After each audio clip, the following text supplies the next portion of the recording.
Probablemente Jesucristo sea el hombre más famoso de cuantos han caminado por nuestro planeta. Cabría esperar que ya supiésemos todo lo que se puede saber sobre él. Pero eso está muy lejos de ser cierto. Su vida sigue estando rodeada de misterio, llena de acontecimientos extraños y de preguntas sin respuesta. Este programa arroja luz sobre 7 de los misterios que llevan siglos intrigando a los cristianos.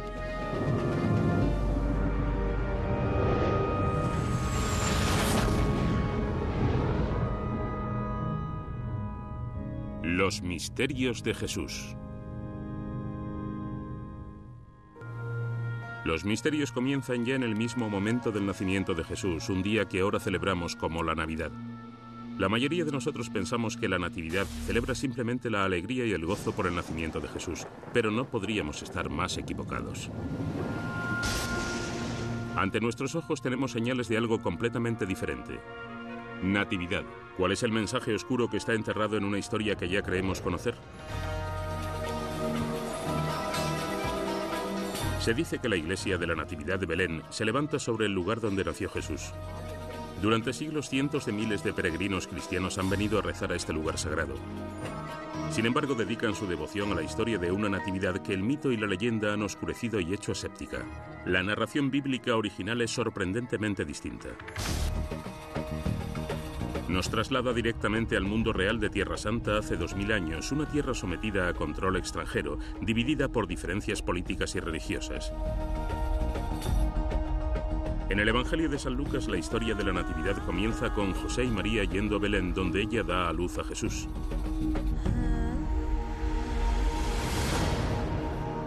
El Evangelio de Lucas nos dice sencillamente que los pastores son testigos del nacimiento, mientras que el Evangelio de Mateo narra detalles mucho más espectaculares, como la estrella de Belén y los magos de Oriente.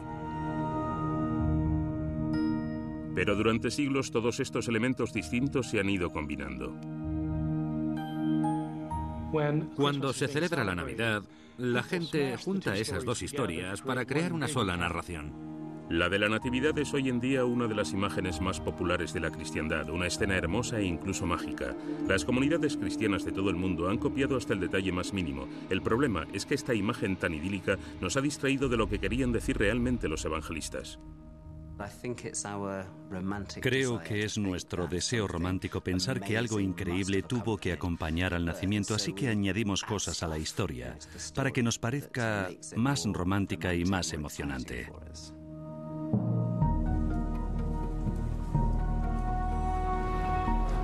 A lo largo de los siglos, el profundo mensaje de la Natividad se ha ido cubriendo con capas de romance y sentimentalismo. Creo que hemos desinfectado la historia y hemos ido reuniendo distintas imágenes para componer una foto bonita.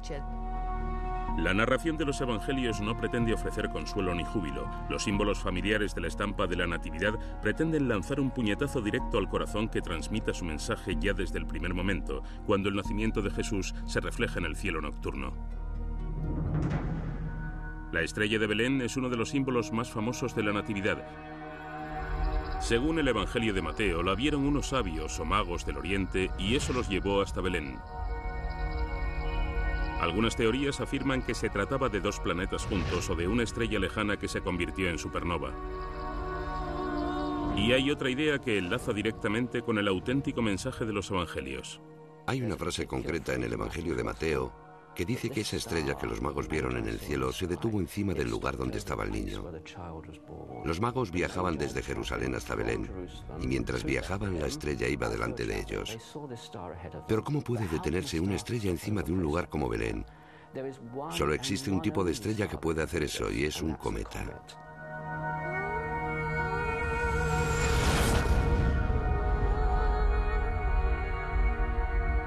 Hace 2000 años, cuando un cometa aparecía en el cielo nocturno, todo el mundo se fijaba en él. Nadie dudaba de que entonces ocurría algo importante, pero no era un buen presagio. También está la estrella, que en cierto aspecto podría considerarse el anuncio del nacimiento de una gran persona. Pero una estrella también se podría interpretar como cometa, y un cometa era un mal augurio. Normalmente significaba la muerte. Los magos de Oriente se consideraban como los mejores pensadores y adivinos de su época. Sabían que esa señal en el cielo señalaba el nacimiento de un nuevo rey de los judíos. Pero si se trataba de un cometa, su futuro podría ser oscuro. De modo que lo siguieron hasta Belén, llevando consigo unos regalos cargados de significado. Pienso que la mayor parte de la gente no es consciente de que los regalos tienen un simbolismo importante: el oro, el incienso y la mirra.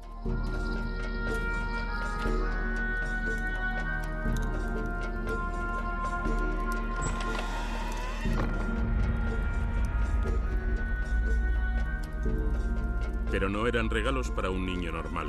En primer lugar, el oro.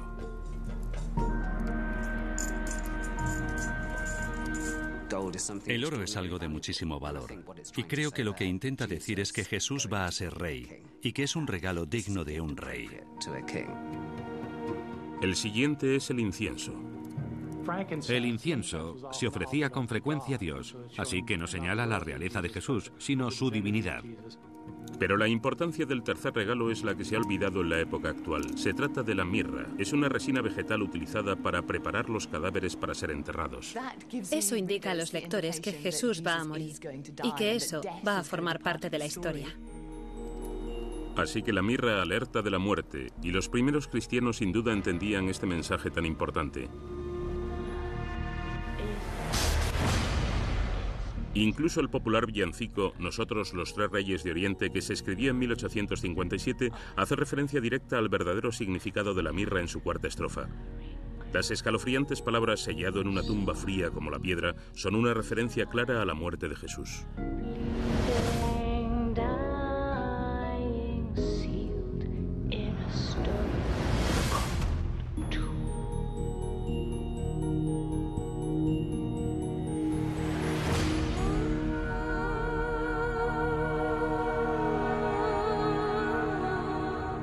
Es una de esas cosas sorprendentes que a menudo me pregunto si se tienen en cuenta cuando se canta un villancico. El simbolismo de la mirra que los Reyes Magos regalan a Jesús es claro. Llevan el espectro de la muerte al nacimiento del niño.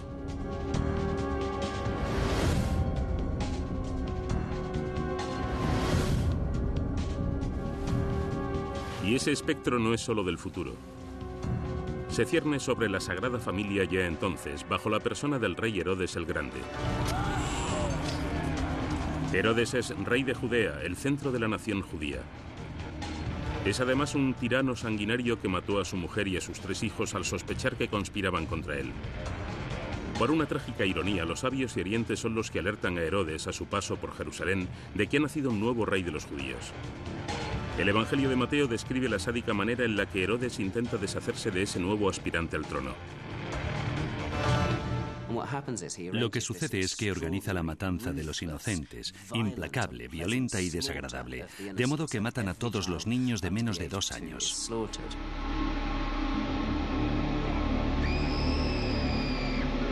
Un ángel avisa a María y José de que se acercan los asesinos y ellos huyen de Belén con Jesús para salvar su vida. La historia va a terminar de una forma horrible, va a terminar con violencia.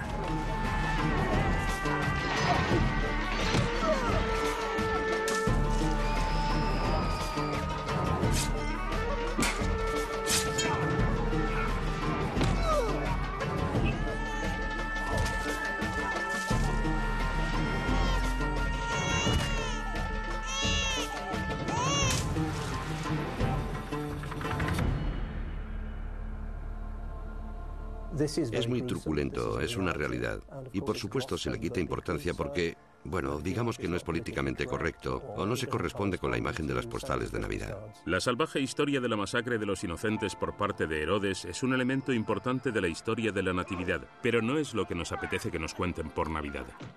No queremos que nos recuerden que el nacimiento de Jesús está relacionado de alguna manera con la muerte de otros niños. La huida de Belén de la Sagrada Familia pone el punto final a la versión de la Natividad de San Mateo. Un último detalle nos señala hasta qué punto una historia mucho más oscura ha sido transformada en una especie de cuento de hadas. El Cordero es una de las figuras más familiares en la escena tradicional de la Natividad. Es inocente, manso e inofensivo. Pero el Cordero de la Natividad ha sido despojado de su auténtico significado. El cordero y la oveja son símbolos. Símbolos porque se los sacrificaba.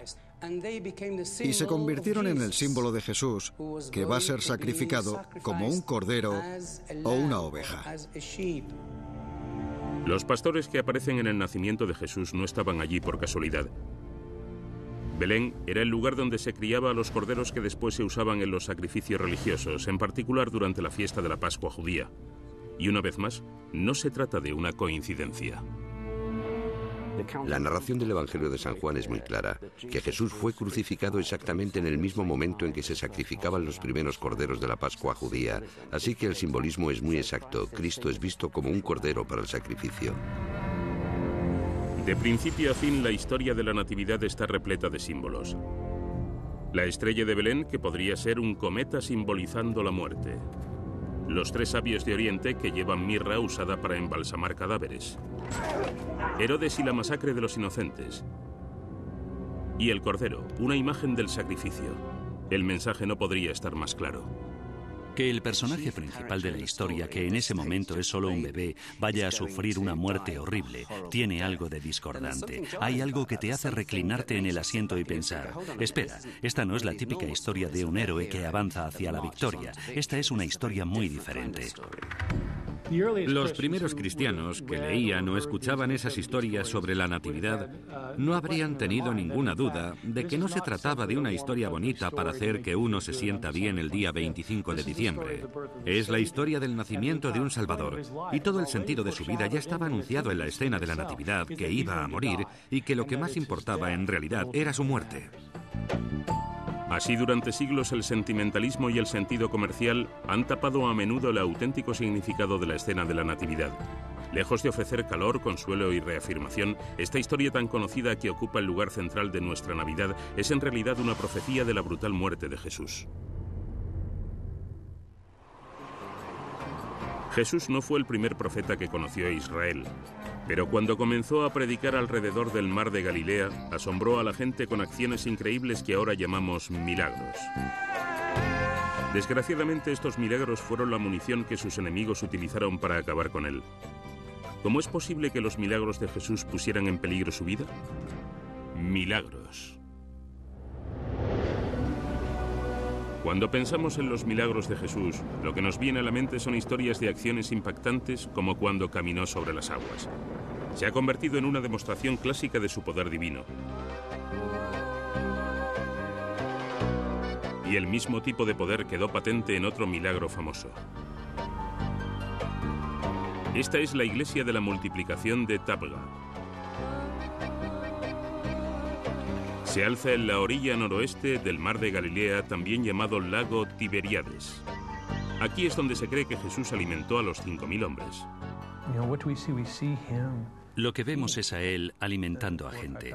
A las 4, 5.000 personas allí sentadas. Multiplica los panes y los peces para que haya para todos. Pero ¿por qué alguien como Jesús, con semejante poder sobre la naturaleza y semejante amor por la gente corriente, fue condenado a morir en la cruz? La respuesta está en los actos de curación que forman el grueso de los milagros de Jesús. En su época, los enfermos y tullidos eran despreciados y rechazados por el resto de la sociedad. Sin embargo, Jesús se esfuerza por ayudarles. Al curar a esas personas, Jesús de forma simbólica las introduce en la comunidad y enseña a la gente, aunque sea por unos momentos, cómo es estar en el reino de Dios. Algunas personas son objetivo fácil para la discriminación, como quienes padecen una enfermedad que aún hoy sigue provocando temor, la lepra. Este es el hospital leprosería de Naini, cerca de Jabalabad, en la India. El hospital atiende a pacientes cuya lepra los ha dejado gravemente incapacitados. A pesar de que hoy en día la lepra es una enfermedad que se puede tratar, los pacientes son rechazados por la gente de la zona, igual que ocurría con los leprosos de la época de Jesús. La Fundación Benéfica Misión Lepra, que apoya económicamente al hospital, se inspira en cómo se comportaba Jesús ante la enfermedad. En la época de Jesús, la lepra no solo era terrorífica, sino que además se la consideraba una señal de impureza moral y religiosa.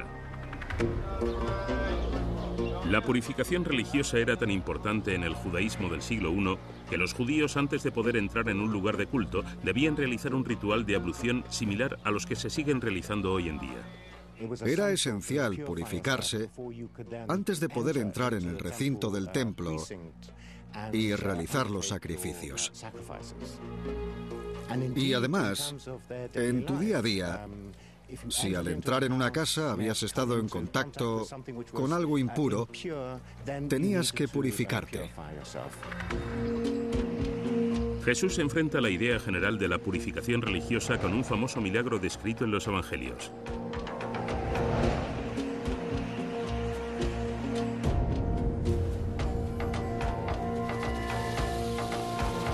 Al encontrarse con un leproso en la calle, Jesús se detiene.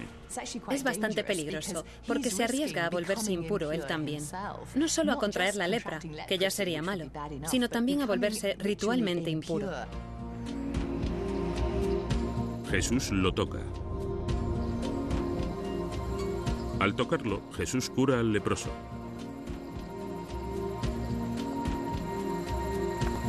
Pero ese contacto es una amenaza para el sistema de creencias de su mundo.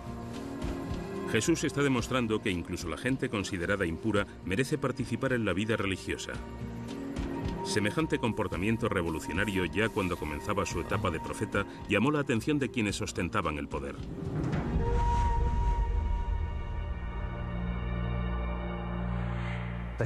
Creo que desde ese momento entró en el radar y se volvió muy importante, y lo vigilaron de cerca.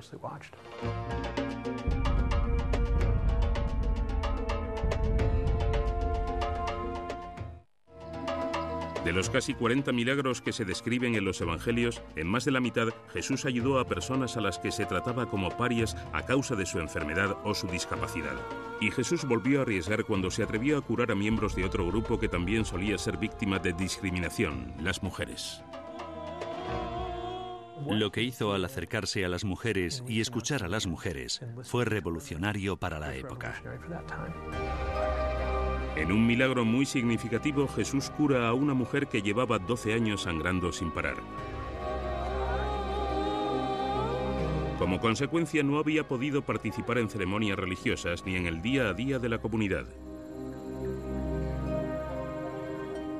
La de la mujer con el flujo de sangre me parece una historia muy interesante, porque obviamente padecía algún tipo de impureza menstrual que le impedía participar en todos los aspectos de la vida judía. Ella era impura. Seguramente no podía acudir a la sinagoga. Sin duda no podía entrar en el templo. Y en cierta medida estaba en los márgenes de la sociedad. Jesús se abre camino a través de una localidad abarrotada para ayudar a un niño enfermo. Lo que ocurre a continuación es electrizante.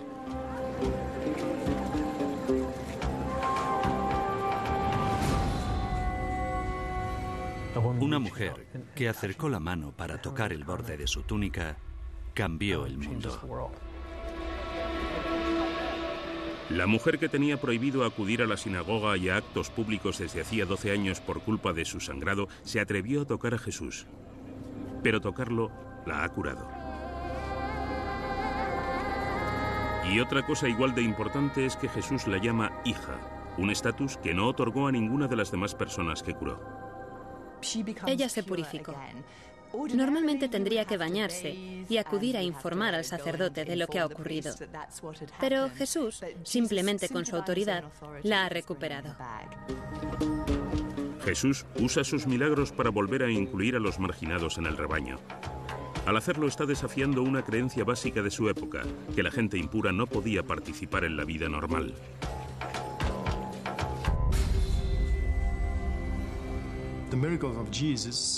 Los milagros de Jesús iban contra las costumbres de su época. Curar leprosos, tocar a las mujeres. Hacía cosas que no estaban permitidas entonces y pienso que lo hacía a propósito. Pero existe también otra enfermedad que provoca temor, la posesión demoníaca. Todo el mundo la temía. Al tratar de reinsertar a estos enfermos en la sociedad, Jesús no solo incumplía las normas, sino que se adentraba en el oscuro mundo del miedo y la superstición. estaba jugando con fuego.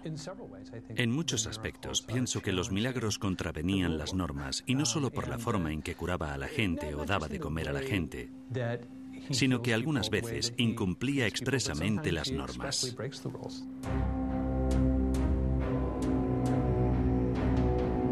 La gente de la época achacaba la enfermedad y el sufrimiento no solo a la voluntad de Dios, sino también al trabajo de demonios malignos.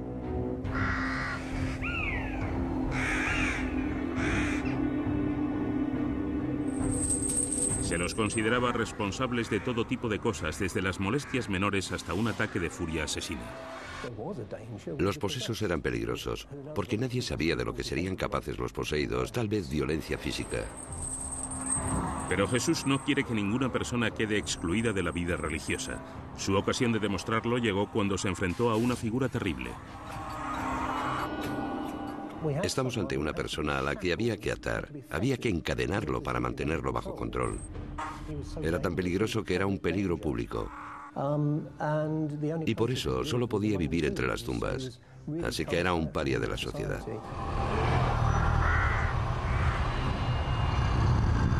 Para la gente de la zona se trataba de un hombre violento, descontrolado y terrorífico. Pero al ver a Jesús, su comportamiento cambió. La narración bíblica afirma que los demonios que habitaban en él reconocieron la divinidad de Jesús.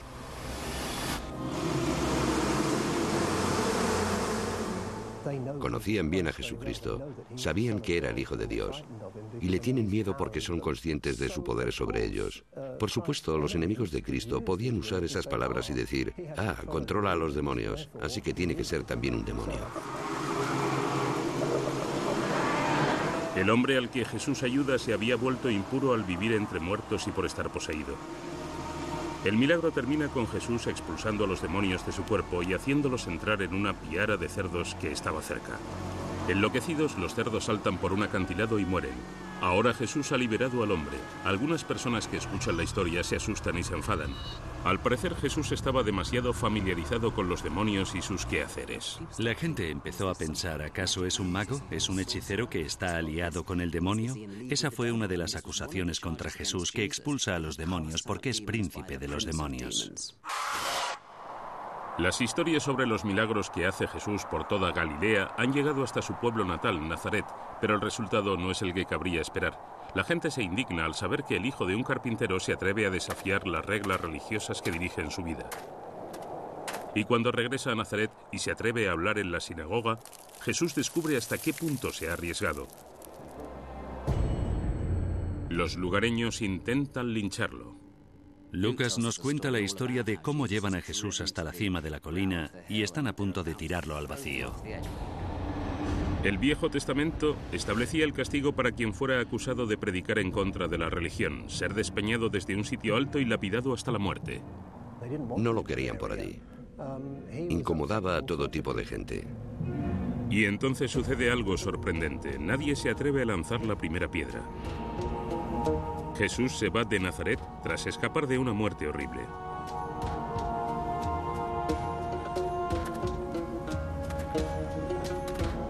El mensaje de los milagros de Jesús es revolucionario. Todo el mundo puede formar parte de su nuevo reino de Dios.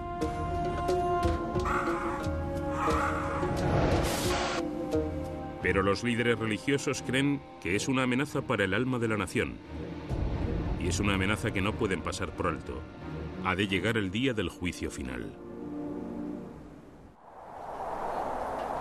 ¿Cómo adquirió Jesús la sabiduría de la que hizo gala al realizar sus milagros en Galilea? Para algunos, la respuesta es simple. Se trataba del Hijo de Dios. Pero existen otras teorías que afirman que Jesús tuvo que salir al mundo y aprender por experiencia. Una leyenda de muchos siglos de antigüedad cuenta que fue hasta Inglaterra y allí adquirió muchos conocimientos. ¿Qué hay de verdad tras esta extraordinaria afirmación? Jesús en Inglaterra. Tras su impactante descripción del nacimiento de Jesús, los evangelios solo vuelven a hacer una única mención de su infancia, en concreto de cuando tenía 12 años. Desde ese momento y hasta que Jesús llega a la treintena, todo está en blanco. ¿Qué ocurrió durante esos 18 años? La idea tradicional es que, de niño, Jesús aprendió el oficio de José y se hizo carpintero. Pero es posible que no pasase su juventud entera trabajando en la pequeña aldea de Nazaret, porque Galilea en la época no era un lugar atrasado ni remoto. Creo que la Galilea del siglo I era un lugar próspero, sobre todo en cuanto a la agricultura, el comercio y todo tipo de actividades. Ese éxito tenía mucho que ver con el hecho de que la región se encontraba bajo ocupación romana. Nazaret estaba muy cerca de una bulliciosa ciudad llamada Séforis, cercana a una de las importantes rutas comerciales del Imperio Romano. Séforis estaba en el lugar perfecto para que los comerciantes de Galilea intentasen llegar a mercados lejanos y conseguir materias primas. Pienso que esa idea de pequeños comerciantes que tenían acceso al amplio Mediterráneo es algo que tenemos que dar por sentado cuando pensemos en las provincias occidentales. Tal vez fue en Séforis donde Jesús conoció a un hombre crucial para la historia de su visita a Inglaterra, José de Arimatea.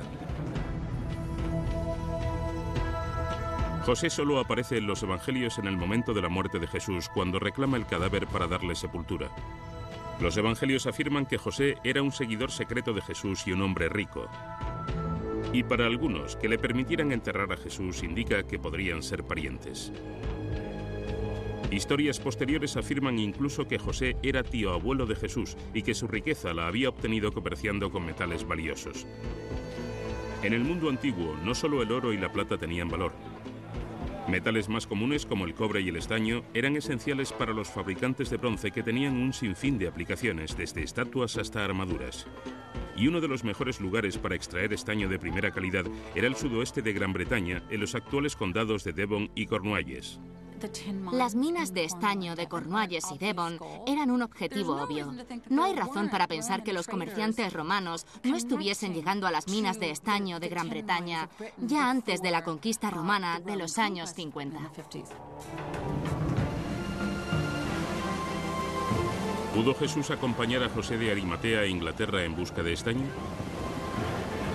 Los comerciantes seguían rutas marítimas por el Mediterráneo hasta la Francia actual. Después de cruzar por el interior hasta la otra costa, ya solo quedaba cruzar el Canal de la Mancha. Tras el largo viaje, Jesús y José pudieron pisar la región minera del sudeste de Inglaterra.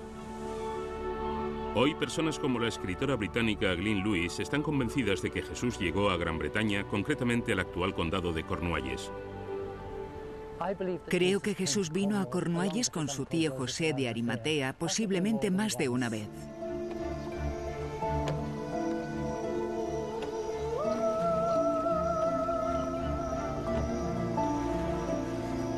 La minería del estaño en la zona tenía ya siglos de historia, y más hacia el interior había también otros metales valiosos, hierro y plomo. Jesús y José habrían tenido que ir hasta una localidad comercial para conseguirlos.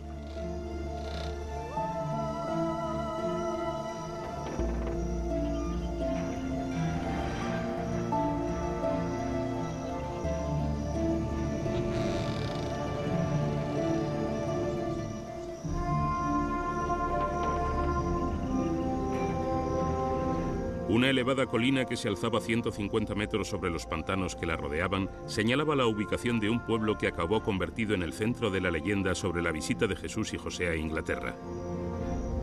Se trata de Glastonbury.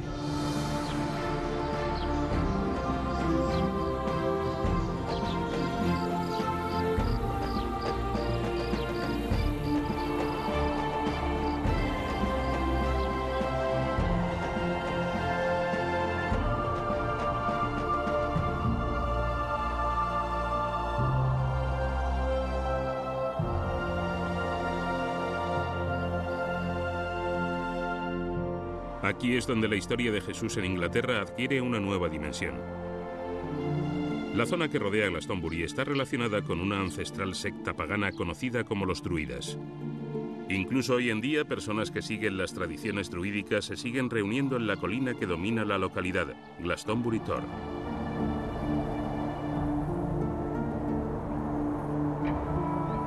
En su papel de sacerdotes, profesores y curanderos, los druidas eran figuras importantes en la Gran Bretaña de la antigüedad.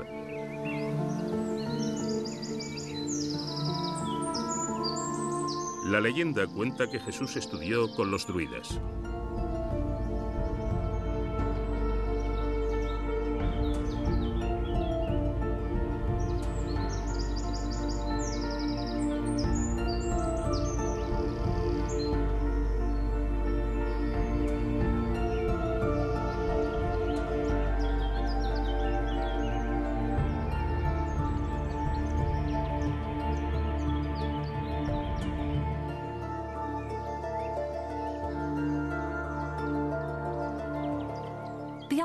La idea de que el joven Jesús estudiase con los druidas, de lo cual, me temo, no hay ninguna evidencia histórica, pero hay una especie de recuerdo en la iglesia medieval. Pienso que es una idea en la que se intenta llevarse parte del mérito de la fuerza espiritual de Jesús. La idea de que parte de lo que engrandeció tanto a Jesús fue algo que tomó prestado de nosotros, de nuestra región.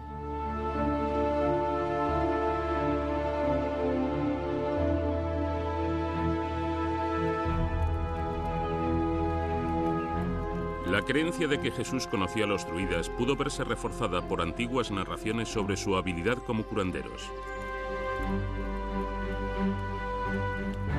Jesús demostró la importancia que otorgaba a sanar a los enfermos cuando hizo sus milagros. Los primeros autores cristianos no tenían duda de que el cristianismo había aprendido rápido en Inglaterra. En el siglo VI, un monje británico llamado Gildas declaró que la cristiandad había llegado a Gran Bretaña solo 5 años después de la muerte de Jesús, y el gran teólogo cristiano Tertuliano afirmó que había ocurrido a principios del siglo III. Todavía no se han encontrado pruebas firmes que apoyen estas afirmaciones. Las huellas de la llegada del cristianismo a Gran Bretaña son muy pocas. Tenemos indicios arqueológicos, pero si te tomas la datación con cuidado, no hay ninguna prueba sólida arqueológica de actividad cristiana hasta el siglo IV. Lo que sabemos es que la leyenda de que Jesús había visitado Inglaterra se popularizó durante la Edad Media. Y todo empezó con los escritos de un hombre en particular. A comienzos del siglo XII, William de Malmesbury escribió la historia de la abadía de Glastonbury. La abadía de Glastonbury era un sitio muy importante. Era una abadía rica y próspera. Pero para seguir siéndolo, necesitaban que acudiesen peregrinos a la abadía. En un pasaje clave, William escribió que los discípulos de Jesús podrían haber levantado la primera iglesia de Glastonbury. La narración de William afirmaba que la abadía seguía siendo un destino obligado para los peregrinos. Así, unos años más tarde, los monjes de la abadía fueron incluso más allá. Esta vez se les ocurrió la idea de usar a José de Arimatea. En el siglo XIII, a José ya se lo relacionaba con la historia del Santo Grial. La Europa medieval estaba obsesionada con la búsqueda del Grial, la copa con la que se había recogido la sangre de Jesús mientras estaba en la cruz. El papel de José en la crucifixión le garantizaba un sitio en la historia del Grial. Los monjes de Glastonbury vieron ahí una gran oportunidad que no podían dejar escapar.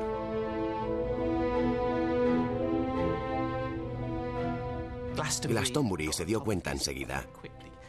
Se dieron cuenta de que si podían reclamar a José de Arimatea, podían reclamar también el Santo Grial, igual que la primera cristiandad. Y eso atraería a más monjes, atraería a peregrinos y atraería a todo tipo de gente. Cuando la abadía de Glastonbury afirmó que José de Arimatea había estado allí, la historia se aceptó.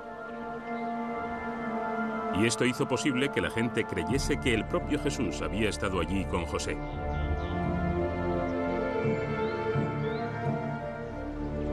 La brillante estrategia de marketing de la abadía de Glastonbury consiguió asentar en la mente de los cristianos del país la idea de que Jesús había estado en Inglaterra. Pero lo que popularizó la historia en una época más moderna fue un poema publicado por primera vez a principios del siglo XIX por el inglés William Blake. Más adelante se convirtió en uno de los himnos más populares del país. Se trata de Jerusalén. Comienza con estos extraordinarios versos.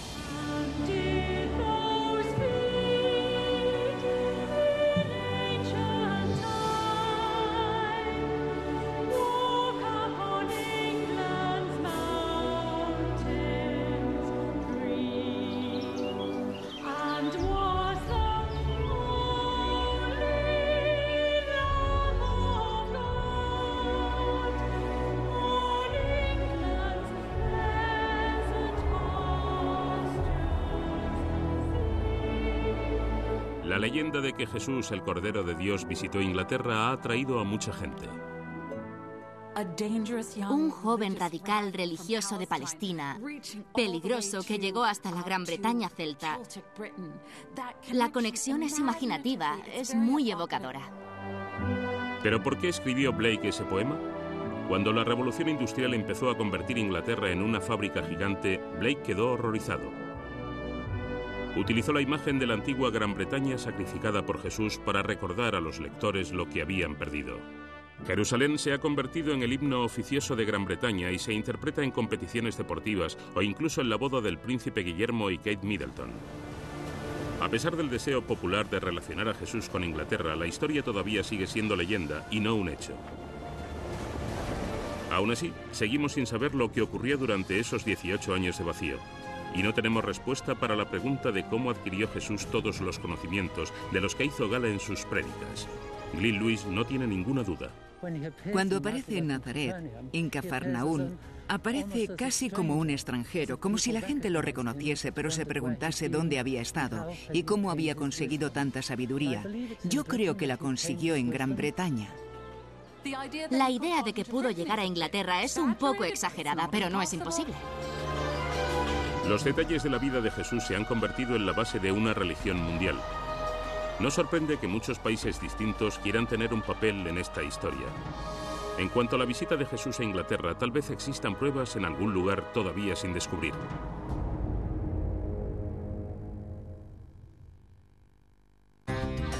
Los milagros de Jesús empezaron a causar conmoción en toda Galilea. Gentes de toda la región querían oírle predicar o que les curase sus enfermedades. Eligió un grupo de 12 hombres para que lo ayudasen a enseñar y a sanar, los discípulos. Su líder era Pedro, que se convirtió en padre fundador de la iglesia cristiana. Pero la Biblia presenta a Pedro como lento, exaltado y cobarde. ¿Por qué eligió Jesús a un hombre con tantos fallos para ser su principal discípulo? San Pedro.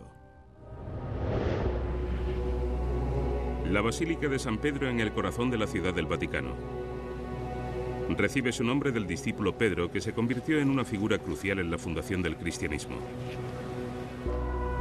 Bajo la impresionante cúpula de la basílica se encuentra la cripta en la que supuestamente yacen los huesos del propio San Pedro. Pero esta figura prominente no es lo que parece. La elección de Jesús al convertir a Pedro en su principal discípulo parecía tener todos los ingredientes para ser un desastre. Pedro es una persona curiosa para ser la mano derecha de Jesús porque parece especialmente poco cualificado para la tarea. No para de cometer errores.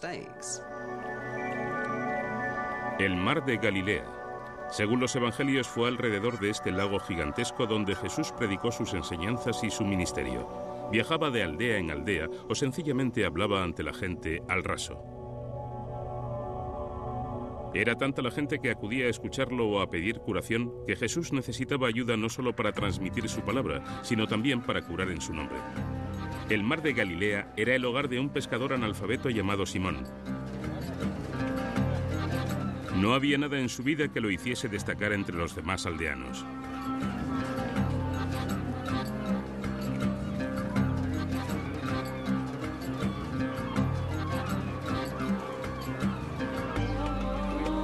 Sin embargo, cuando Jesús visitó la aldea de Simón buscando discípulos, Simón fue uno de los primeros en unirse a él. Jesús lo rebautizó como Pedro. El nombre significa piedra, y Jesús predice que Pedro será la piedra sobre la que se edificará el reino de Dios.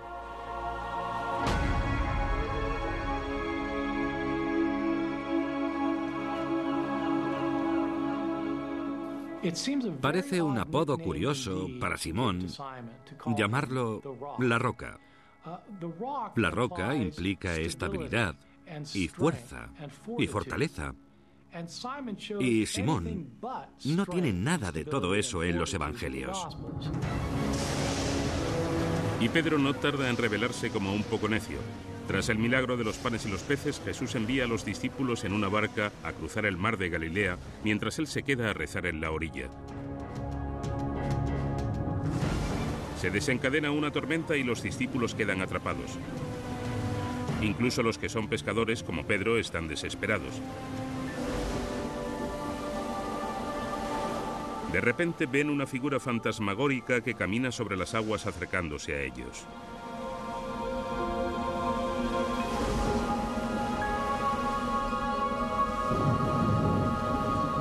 Pero Pedro transforma el milagro que están presenciando en una especie de bufonada.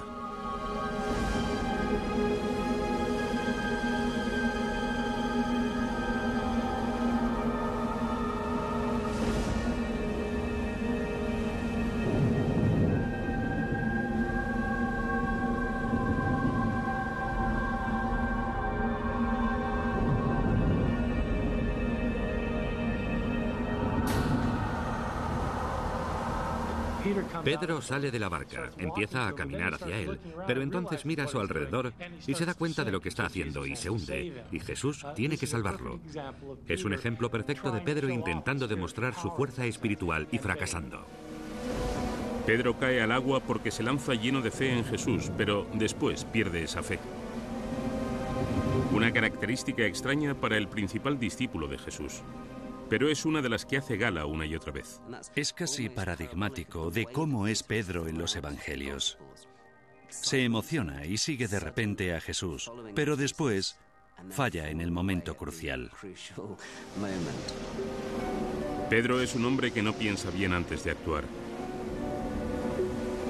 Y mientras está con Jesús, Pedro no destaca por ser el más listo de los discípulos.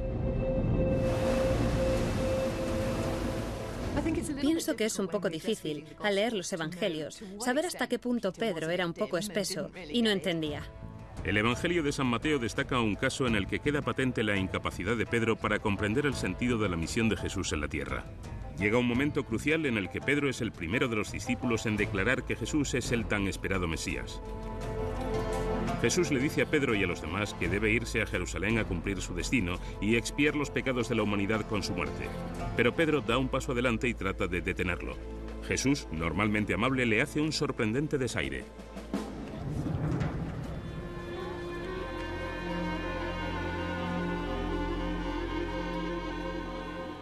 Es genial. Pedro entiende quién es Jesús al parecer.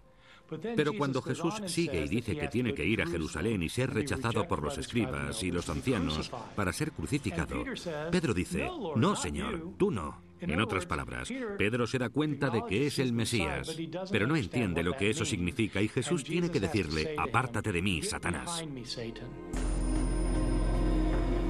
Una y otra vez, Pedro parece entorpecer el plan divino de Dios, que la salvación de la humanidad llegue a través de la muerte de Jesús. Las contradicciones de la conducta de Pedro han llevado a los teólogos a prestarle especial atención.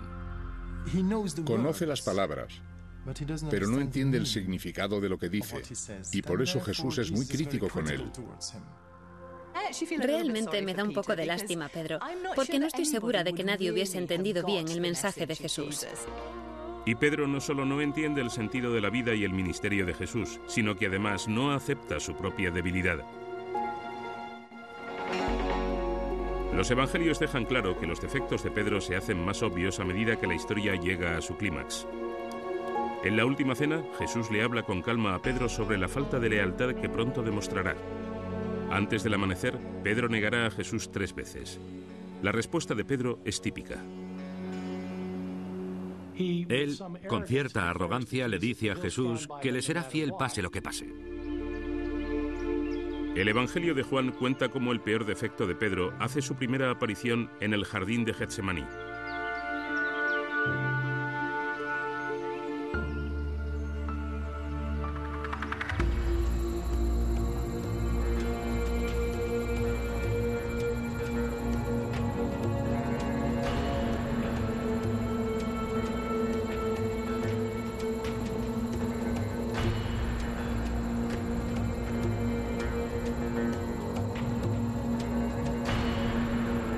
Ha llegado la hora de que detengan, acusen y crucifiquen a Jesús.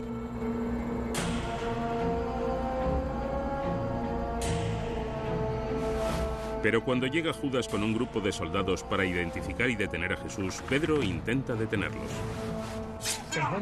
Cuando llegan, es Pedro quien saca la espada y corta la oreja al siervo Malco. Jesús impide el estúpido intento de Pedro de retrasar lo inevitable. Pero el comportamiento insensato de Pedro no es su peor defecto. Eso queda patente cuando Pedro se enfrenta a la prueba definitiva. Se comporta como un cobarde, tal y como Jesús predijo que haría.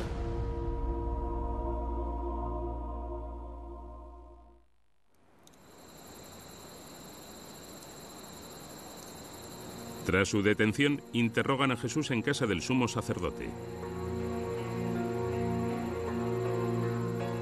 Y ahora, pocas horas después de haber afirmado que estaría con Jesús hasta el final, Pedro hace lo que éste había pronosticado.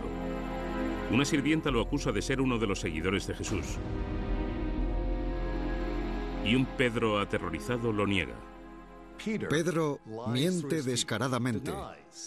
niega ser discípulo de Jesús, intentando salvar su miserable vida.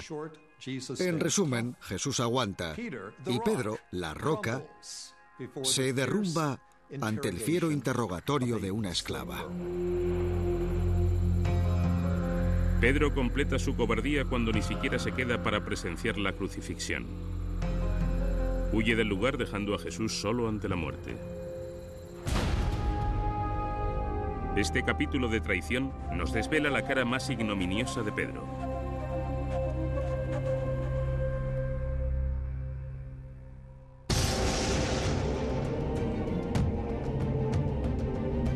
Entonces, ¿qué podemos pensar del gran contraste entre el Pedro que domina hoy en día en la Iglesia cristiana y el hombre lleno de defectos que describen los evangelios?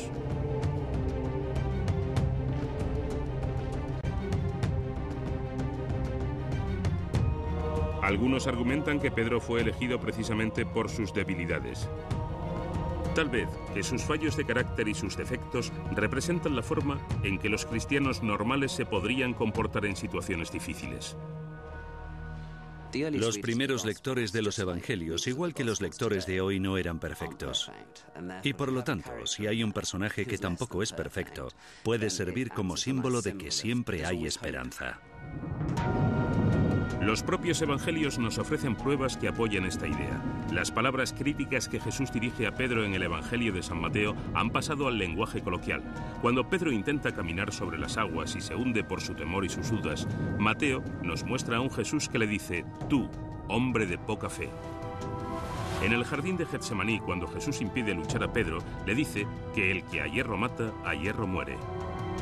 Entonces, eligió Cristo a Pedro para ser su principal discípulo porque sabía que el comportamiento y los errores de Pedro serían imitados a lo largo del tiempo por la gente normal.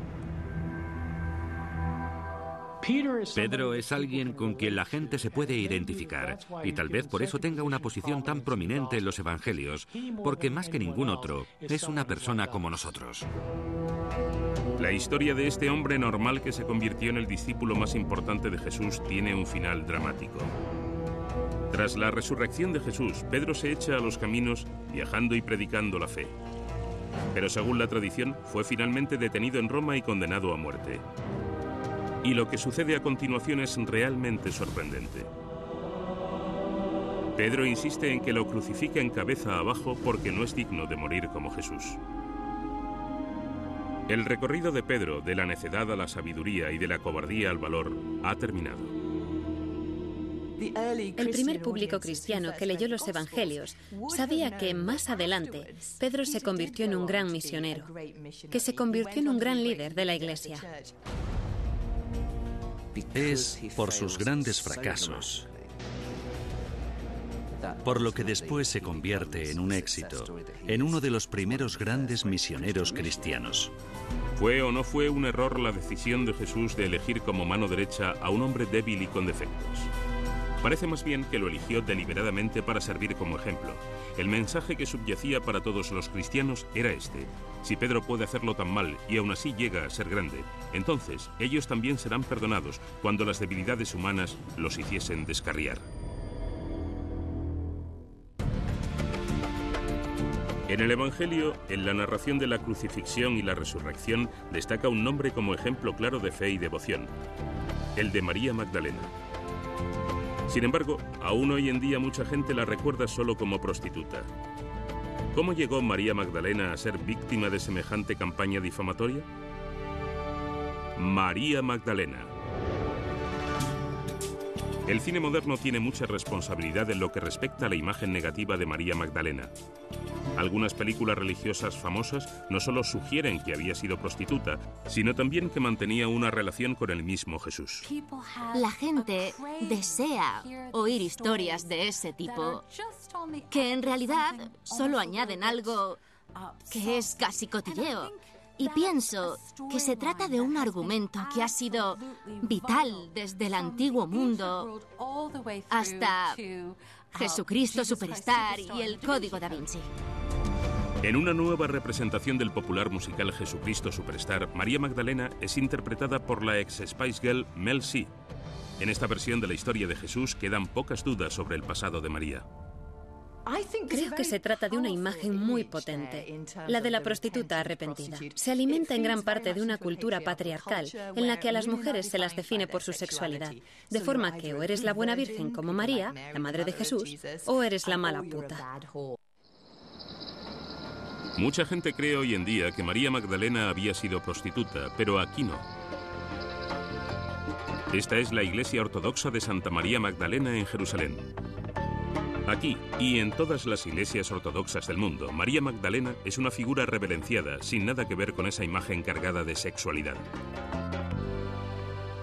La Iglesia Ortodoxa considera a María Magdalena como una de las mujeres fieles, las mujeres de la mirra que estuvieron con Cristo en el momento de su crucifixión y resurrección.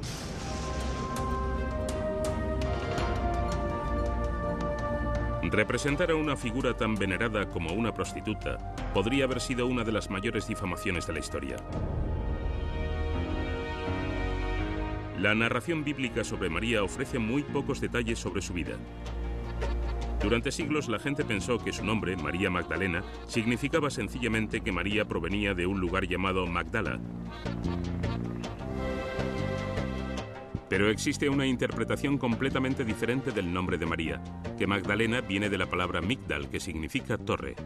Podría ser una pista no sobre los orígenes de María, sino de su personaje y su importancia en el movimiento de Jesús. La otra idea tiene que ver con el término arameo para torre, Migdal, que daría un epíteto para María similar al epíteto de San Pedro, la roca. Resulta tentador pensar que Pedro es la roca y María la torre. Jesús y los discípulos cuando viajaban por Galilea necesitaban dinero, comida y techo. El Evangelio de San Lucas dice que un grupo de mujeres les proporcionaban ese apoyo, y la primera en ser nombrada es María Magdalena. Está claro que era un miembro importante del grupo.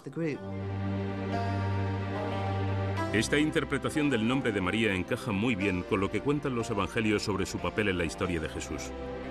Narran dos momentos cruciales en la vida de María.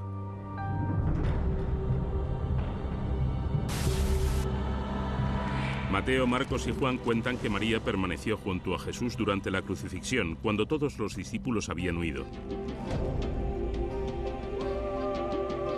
Y en el Evangelio de San Juan, María es la primera persona que ve al Cristo resucitado.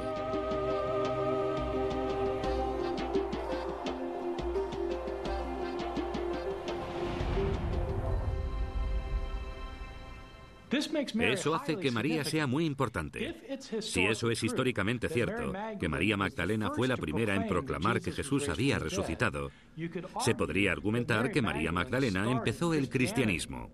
Eso es grande. Es lo que la hace tan importante. La narración bíblica sobre María Magdalena no deja lugar a dudas.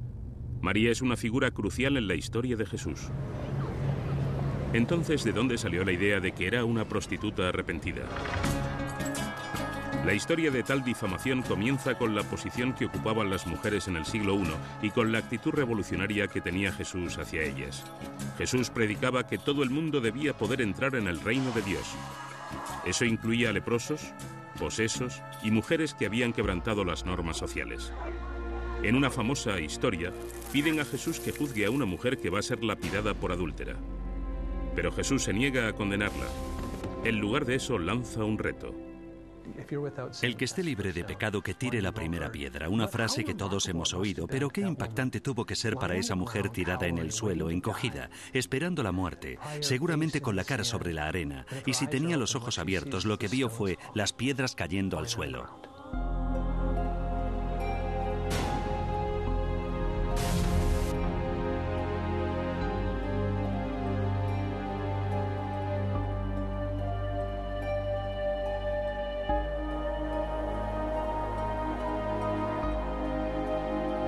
Pero poner en duda la manera en que se trataba a las mujeres era típico en la actitud de Jesús. El hecho de que las mujeres participasen en su movimiento ya era algo revolucionario. Una de las cosas sorprendentes que han demostrado los estudios modernos sobre el Jesús histórico es que Jesús parece haber tenido una relación poco habitual con las mujeres durante su magisterio público. La disposición de Jesús a aceptar a las mujeres como iguales permitió que éstas se contaran entre sus seguidores. Y durante los primeros años del cristianismo, el estatus de María Magdalena se equiparaba a menudo al de Pedro. En el siglo XIX se encontró un antiguo manuscrito que describe una discusión entre María, Jesús y los discípulos. Conocido como el Evangelio de María, nunca ha sido aceptado como uno más de los evangelios bíblicos, pero no todos los estudiosos piensan que se debe descartar. Tenemos un texto maravilloso llamado el Evangelio de María, que seguramente fue escrito a finales del siglo II, pero parece conservar un debate sobre María Magdalena. El texto del Evangelio describe cómo Pedro se sentía amenazado porque María comprendía mejor las enseñanzas de Jesús. Y este no es más que uno de los varios testimonios cristianos antiguos que resaltan el estatus de María. Estaban más bien enfrentados, y lo interesante es que en esos otros evangelios, María siempre es la que acaba teniendo razón y Pedro el que se equivoca. Pedro sigue siendo un exaltado y María es la voz de la razón. El papel destacado de María significaba que las mujeres eran plenamente aceptadas en las comunidades cristianas, no como simples seguidoras, sino como líderes de propio derecho. Esto sorprende a mucha gente que piensa que en la primera etapa de la Iglesia se oprimía y silenciaba a las mujeres. Pero si se leen los documentos cristianos más antiguos, las mujeres ocupan un lugar destacado. Pero gradualmente ese lugar destacado se fue difuminando. A medida que la Iglesia cristiana fue tomando forma, los hombres empezaron a dominar sus concilios. Y después, a finales del siglo VI, María fue víctima de un ataque sorprendente. El responsable fue uno de los hombres más importantes de la Iglesia de la época, el Papa Gregorio el Grande. A finales del siglo VI, una serie de catástrofes habían tenido lugar en Roma. Gregorio creía que la ciudad estaba siendo castigada por Dios. Su solución fue que todo el mundo se arrepintiese de sus pecados, pero necesitaba un símbolo poderoso para inspirar a la gente. Lo encontró en la historia de una prostituta arrepentida del Evangelio de San Lucas. Asimiló esa figura de la prostituta arrepentida con la reverenciada figura de María Magdalena. Fue un golpe genial, pero es una de esas ocasiones poco frecuentes en las que tenemos el arma del crimen que nos demuestra cómo... En una escena de gran carga sexual del Evangelio según San Lucas, Jesús está comiendo con otros invitados cuando entra una mujer a la que se describe únicamente como una pecadora. Los demás se indignan cuando se acerca a Jesús, pero él no hace nada para rechazarla.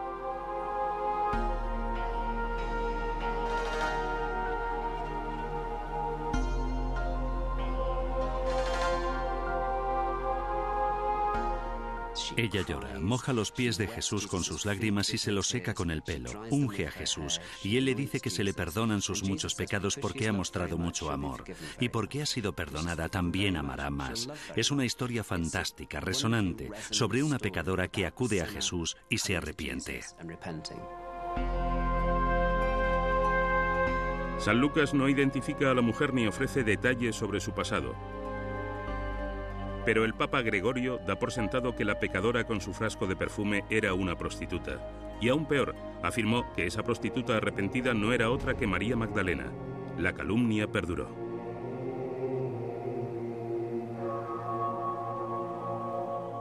Esa visión ha llegado hasta nosotros, por supuesto. Por eso la gente piensa que María Magdalena era prostituta. ¿Por qué la Iglesia estaba tan dispuesta a aceptar una imagen tan negativa de una de sus figuras sagradas? María Magdalena era particularmente apreciada por algunos de los grupos cristianos que estaban fuera de la corriente dominante durante el siglo I. Y pienso que esa fue una de las razones por las que los primeros padres de la Iglesia decidieron que sería bueno intentar darle un sesgo menos positivo a su memoria. La Iglesia cristiana occidental ha seguido la idea de Gregorio de relacionar a María Magdalena con la pecadora que lavó los pies de Jesús con sus lágrimas. En nuestra cultura seguimos contando historias de prostitutas que se arrepienten. Películas como Pretty Woman se basan en la idea de que sería fascinante ver a una prostituta convertirse. Y nos encanta verlo también en la historia del cristianismo. Durante muchos años se ha intentado limpiar el nombre de María. En 1969 la Iglesia Católica intentó por fin reparar el daño que se había infligido a María Magdalena. Se eliminaron las referencias a ella como pecadora pública. Y el Papa Juan Pablo II también le devolvió el nombre que reconocía su auténtica importancia para la fe cristiana: Apóstol de los Apóstoles. Para los teólogos, María Magdalena fue una de las más grandes y leales seguidoras de Jesús.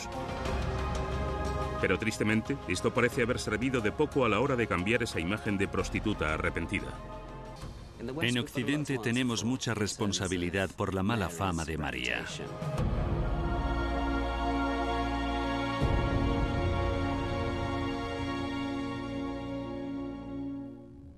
Bajo llave, en la Basílica de San Pedro de Roma, hay un lienzo que supuestamente muestra el rostro de Cristo. Pero no se trata de la famosa sábana santa de Turín. Se conoce como el velo de la Verónica. Durante siglos, el velo de la Verónica fue una de las reliquias más valiosas de la Iglesia Católica. Pero hoy, esta imagen de Cristo que en su día fue tan valorada es casi desconocida. ¿Por qué? El velo de la Verónica. Durante los primeros años del cristianismo, las enseñanzas de Jesús eran lo más importante. Pero a medida que la religión se fue extendiendo, la gente quiso saber más sobre Jesús, el hombre. Los creyentes necesitaban un foco para sus creencias en algo, necesitaban saber qué aspecto tenía Jesús.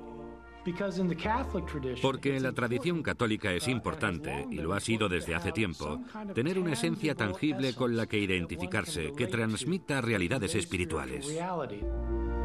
Los evangelios no dan detalles, de modo que los artistas crearon imágenes de un Jesús de aspecto juvenil o incluso lo mostraban vestido como dios griego o romano. Pero en el siglo VI empezaron a circular historias sobre retratos milagrosos de Jesús, no cuadros, sino imágenes creadas por el contacto con su rostro. El ejemplo más famoso que tenemos hoy en día es el rostro fantasmagórico de la sábana santa de Turín. Pero ha habido dudas sobre su autenticidad ya desde el momento en que apareció. No hay mención a la sábana de Turín antes del siglo XIV, en una iglesia de Francia. El obispo de la zona dijo que no era un sudario auténtico, sino una falsificación pintada. En la época medieval, la imagen que la Iglesia Católica veneraba como el auténtico rostro de Jesús era otra pieza de paño conocido como el velo de la Verónica. Y en este caso no se trataba de un sudario, sino que se creía que mostraba el rostro de Jesús en vida. El Papa Inocencio III promovió en especial la Verónica. La historia surge y prende dentro de la Iglesia Católica y es mucho más importante que el sudario de Turín, que es un objeto menor de una provincia francesa. La cúpula de la Basílica de San Pedro de Roma está sostenida por 4 pilares colosales. Cada uno de ellos conmemora una reliquia sagrada de valor incalculable, conservada tras los muros de la basílica. Uno de ellos es el pilar de Verónica. En la base del pilar hay una estatua de casi 5 metros de una mujer que sostiene un trozo de paño en el que se adivina el rostro de Jesús. Aunque no se menciona en la Biblia, la tradición posterior cuenta que el velo de Verónica se creó el día de la crucifixión de Jesús en Jerusalén. La ruta que se cree que siguió hasta el lugar de la ejecución se conoce como Vía Dolorosa. Durante siglos, la Iglesia Católica ha conmemorado todo lo que le ocurrió a Jesús en este último viaje. Estos hechos se conocen como el Vía Crucis, y cada estación del Vía Crucis está indicada para que los peregrinos puedan rezar a medida que siguen el recorrido. Hay una devoción, como una especie de sistema de oración en la Iglesia Católica, que se conoce como las estaciones del Vía Crucis. Y son 14 estaciones, 14 imágenes del recorrido que hizo Jesús desde que lo condenó Pilatos hasta que lo crucificaron, lo bajaron de la cruz y lo enterraron.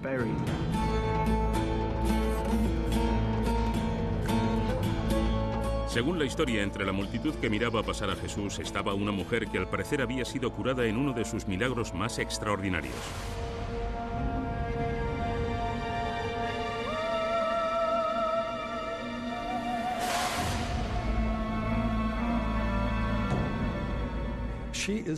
Se la identifica con la hemorroísa, la mujer que en los evangelios sinópticos sufría un sangrado de tipo menstrual desde hacía 12 años y había sido curada por Jesús.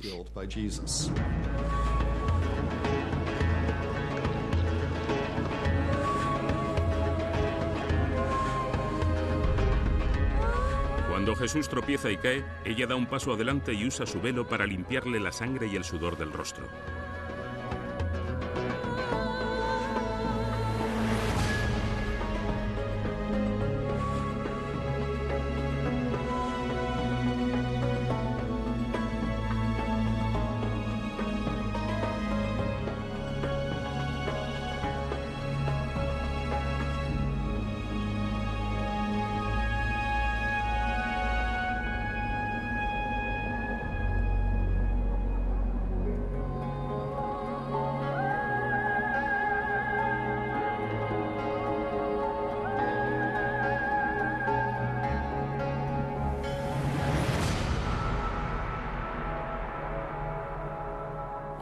Cuando Jesús devuelve el velo, su imagen está en él. La creación de una imagen milagrosa de Jesús en el velo de la Verónica se conmemora aquí, en la Capilla del Santo Rostro, la sexta de las 14 estaciones del Vía Crucis de la Vía Dolorosa. La historia de Verónica es solo una de muchas acerca de ese tipo de imágenes que fueron apareciendo a partir del siglo VI. Constantinopla, la actual Estambul, se convirtió en el centro de esas historias. Pero a lo largo de los siglos, muchas de las reliquias sagradas de la ciudad han desaparecido. Las primeras menciones escritas al velo de la Verónica datan del siglo XII. Los peregrinos que visitaban Roma decían haber visto una reliquia sagrada que mostraba la verdadera imagen de Jesús. Lo llamaban la Verónica.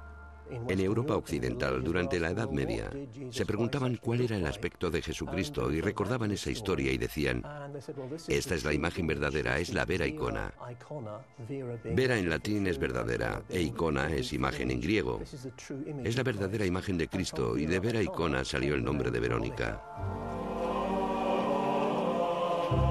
En el siglo XIII, el velo de la Verónica se convirtió en objeto de una procesión anual.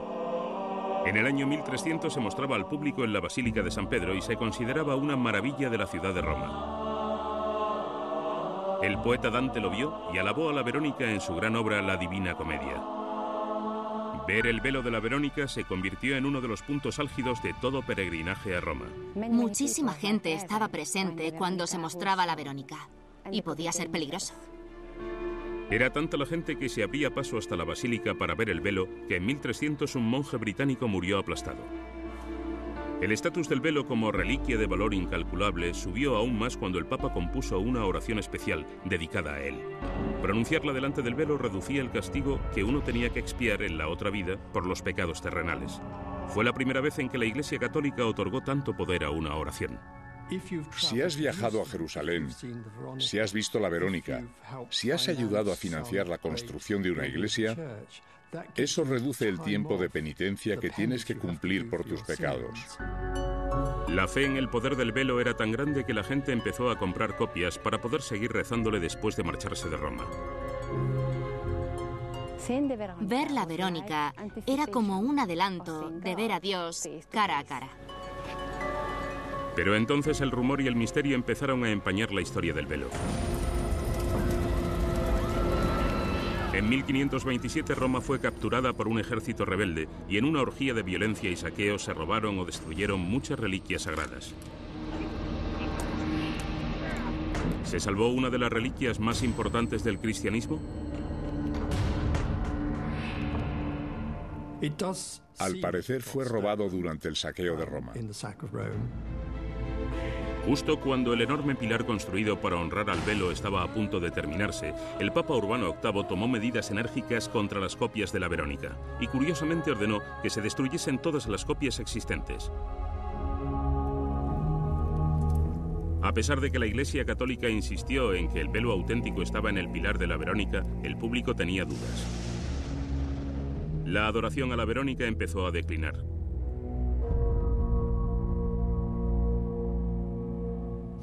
La iglesia de San Pedro perdió el control, y eso parece formar parte del declive.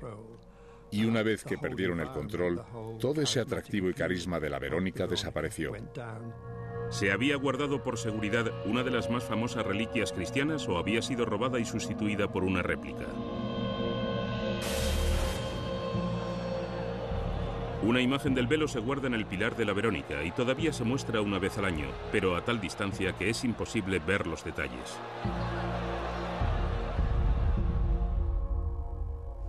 La Iglesia aún no ha permitido que se fotografíe la Verónica del Vaticano. Las pocas personas que lo han visto afirman que no se ve ninguna imagen en él. ¿Podría ser cierto que la Verónica real ya no se encuentra en el Vaticano? Y si no está allí, ¿dónde está? El pueblo de Manopello está en las montañas de los Abruzos, a 200 kilómetros al nordeste de Roma. Allí hay una iglesia llamada el Santuario del Volto Santo. Enmarcado por un ornamentado marco sobre el altar, hay un pequeño trozo de lienzo. Solo si se mira desde el ángulo correcto se puede adivinar el rostro de un hombre. Este es el Volto Santo, el rostro santo de Manopello. La artista Raffaella Zardoni cree que podría ser el auténtico velo de la Verónica. El velo de Manopelo es un retrato de Cristo sobre un lienzo, como cuentan todas las leyendas sobre el velo sagrado. El rostro se ve por ambas caras del velo, y aún así, el velo parece transparente. Las gentes de Manopello veneran su velo desde hace siglos como imagen de Jesús y lo sacan en procesión 2 veces al año. Hace pocas décadas, gente de fuera del pueblo empezó a fijarse en este rostro sagrado y después un acontecimiento lo llevó a los titulares.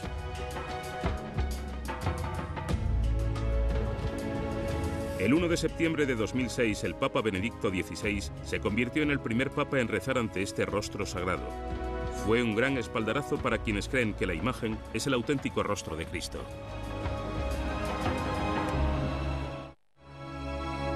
El origen del sagrado rostro sigue siendo un misterio y hasta ahora nadie ha sido capaz de demostrar que existe relación entre la reliquia de Manopello y el velo de la Verónica. Pero algunas personas insisten en que tiene cualidades extraordinarias e inquietantes. Según la luz, el rostro de Jesús, que se ve en el velo, puede ser sereno y luminoso o asustado y muerto. El santo rostro de Manopello se ha convertido en un centro de peregrinación para los cristianos. En un solo año llegan más de 500.000 de visitantes de todo el mundo a esta aldea remota. Raffaella Zardoni, estudiosa del velo de la Verónica, no tiene dudas sobre la importancia de la imagen de Manopello. Ninguna foto capta la consoladora belleza de ese rostro. Tiene todas las características del rostro de Cristo, pero no se puede comparar con ningún cuadro. ¿Podría ser este el auténtico velo de la Verónica robado hace siglos del Vaticano y olvidado cuando se sustituyó por una copia? ¿O es un superviviente más de la moda medieval de las reliquias religiosas? Al final se trata de lo que uno crea. Estamos empezando a darnos cuenta. Tal vez lo que creíamos leyenda es real.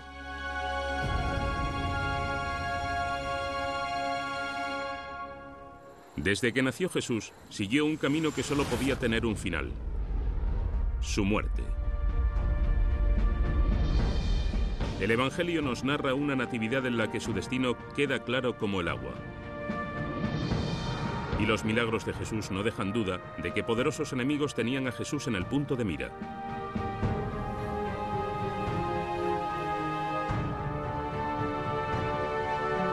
Ahora llega el último paso. Jesús tiene que cumplir su destino y dejar a la humanidad un legado duradero.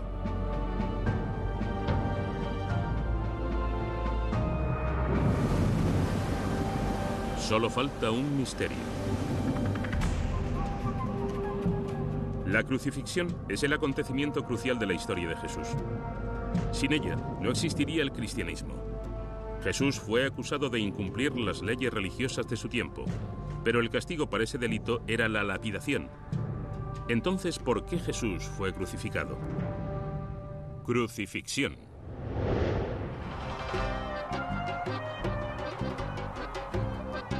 Esta es la iglesia del Santo Sepulcro de Jerusalén.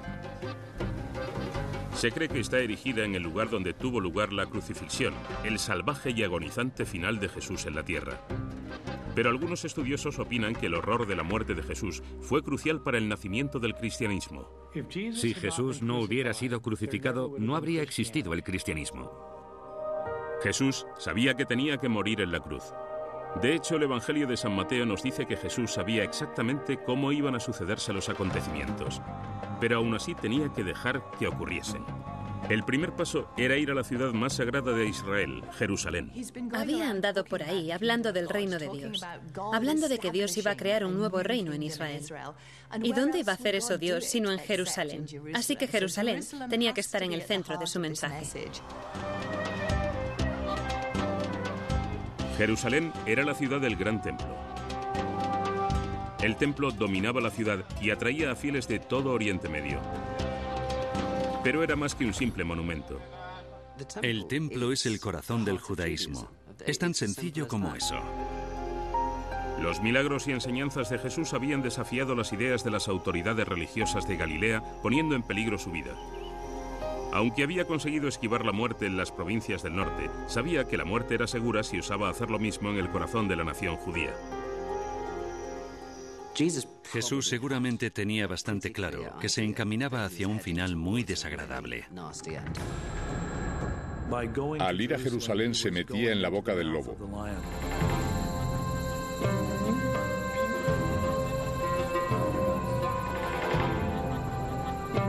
Jesús calculaba bien el momento de su entrada en Jerusalén. Se celebraba la gran festividad de la Pascua judía.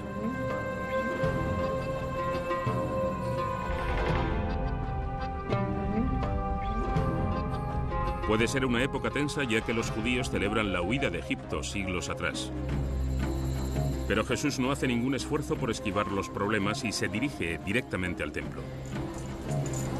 Los cambistas estaban ajetreados, ya que judíos de todo el mundo conocido cambiaban sus monedas por la moneda local para pagar el tributo al templo. Así es como el templo se financiaba.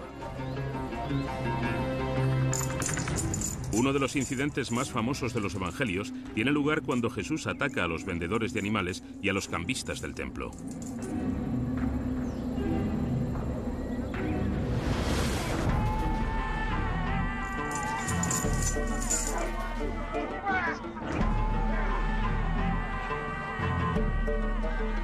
Para los sacerdotes del templo, el ataque de Jesús a sus ingresos y rituales es como un intento de tomar el poder.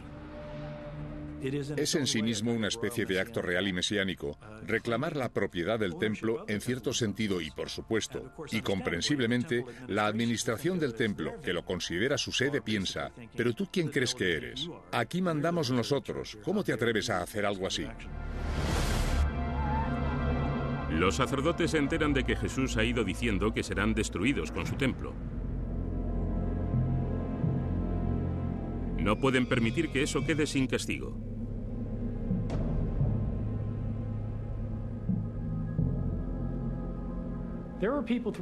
A lo largo de toda la historia del judaísmo, ha habido personas que han pronosticado que los líderes judíos iban a ser destruidos.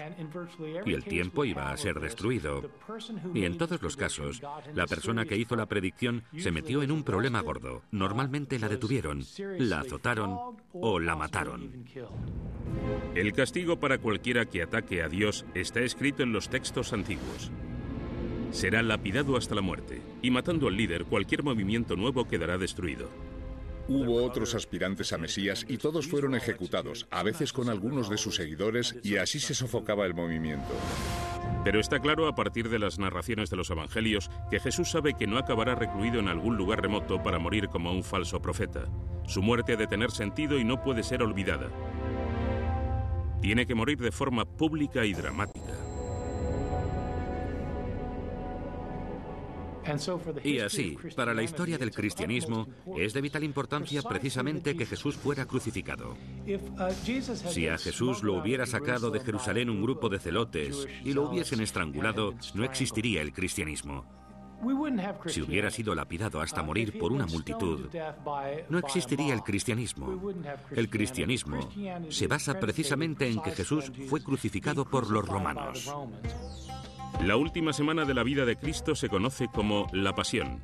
La narrativa evangélica de esta terrible semana va preparando el escenario para el gran final. Jesús sabe que muchos de sus seguidores están en la ciudad para celebrar la Pascua. Las autoridades religiosas tendrán que reaccionar ante el reto que él representa, pero Jesús también sabe que hay otro participante en este juego de apuestas fuertes, la guarnición de soldados romanos que ocupa Jerusalén.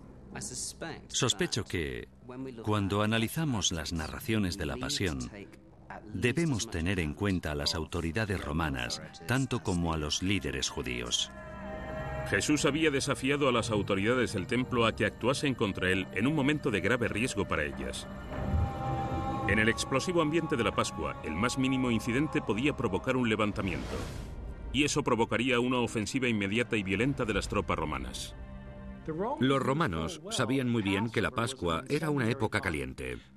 Era la única época del año en la que el gobernador romano abandonaba su residencia de Cesaera y venía a Jerusalén con tropas y las situaba alrededor del templo. ¿Por qué?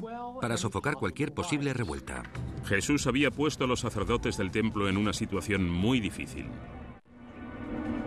Al desafiar la autoridad de los sacerdotes, Jesús los pone ante un dilema. Condenar a muerte a Jesús podría provocar revueltas y los romanos solo tendrían que actuar y tomar el mando. Los sacerdotes serían expulsados del templo, perderían su poder y la independencia judía acabaría ahí. Jesús era un subversivo en un momento de mucha carga política. Por eso las autoridades tenían que tener mucho cuidado con cómo lo trataban. Lo querían fuera del mapa, pero no podían detenerlo abiertamente debido a la cantidad de seguidores que tenía, ya que parecía haber atraído mucha atención del público. Pero el sumo sacerdote Caifás tiene que tomar una decisión. Jesús lo ha arrinconado. A pesar de que podría granjearse la acusación de colaborar con los romanos, no tiene elección. Decide renunciar al derecho a castigar a Jesús y se lo entrega a los romanos. Es un precio que Caifás cree que vale la pena pagar. Caifás se pone en pie y dice: mirad, idiotas, este hombre tiene que morir. Es mejor sacrificar a un hombre que a toda una nación.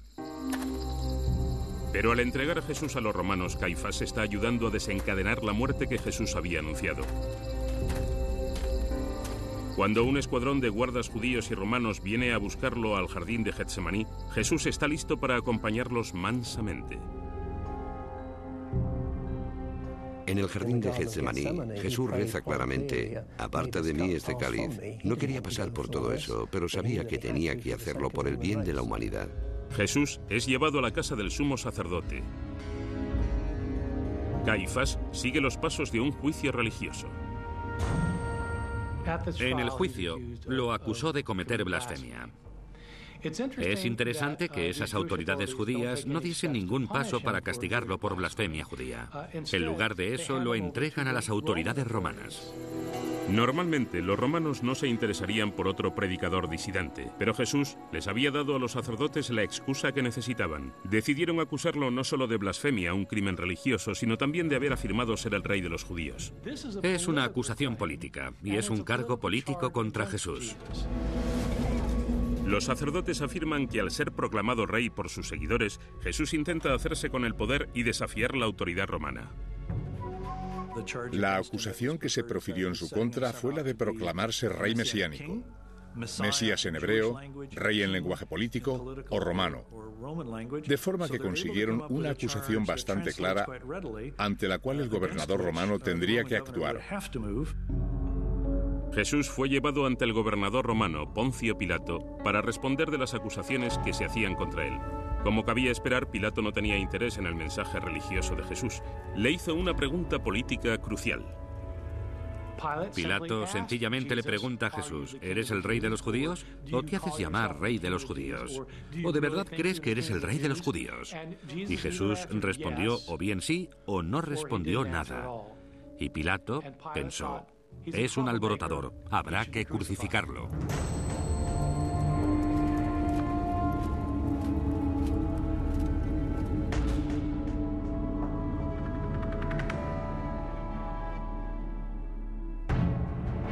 Jesús fue declarado culpable y condenado a muerte. El método de ejecución pública que los romanos aplicaban a asesinos, amotinados y rebeldes políticos no era la lapidación, la decapitación ni el ahorcamiento, era la crucifixión. La crucifixión era una cosa para esclavos, lo peor de lo peor. Era una manera horrible de morir, y Poncio Pilatos quería que esa imagen de su muerte quedase grabada en la memoria de todos los que estaban pasando la Pascua en Jerusalén en el año 30 de nuestra era. Estamos hablando de un método de castigo que se diseñó para que todo el proceso fuese lo más doloroso posible, pero también para atraer espectadores que querían observar cómo una persona moría de una muerte humillante. La muerte de Jesús tenía que ser un espectáculo público y degradante. Primero fue fustigado salvajemente y después obligado a llevar a cuestas por las calles la pesada viga de madera de la cruz. Los evangelios dejan claro que mediante su muerte, Jesús expiaría los pecados de la humanidad. Pero eso significa que tiene que experimentar todo el horror de lo que le aguarda. Incluso rechaza la bebida para atenuar el dolor que se ofrecía a quienes iban a ser ejecutados.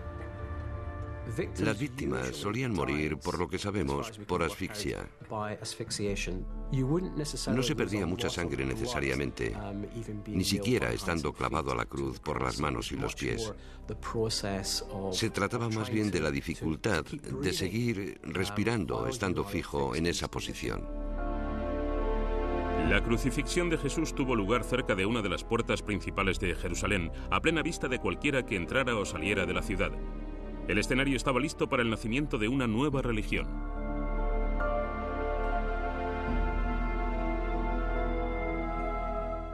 Hay algo en la naturaleza pública de una ejecución como la crucifixión que da al cristianismo, a falta de una manera menor de decirlo, un gran impulso inicial.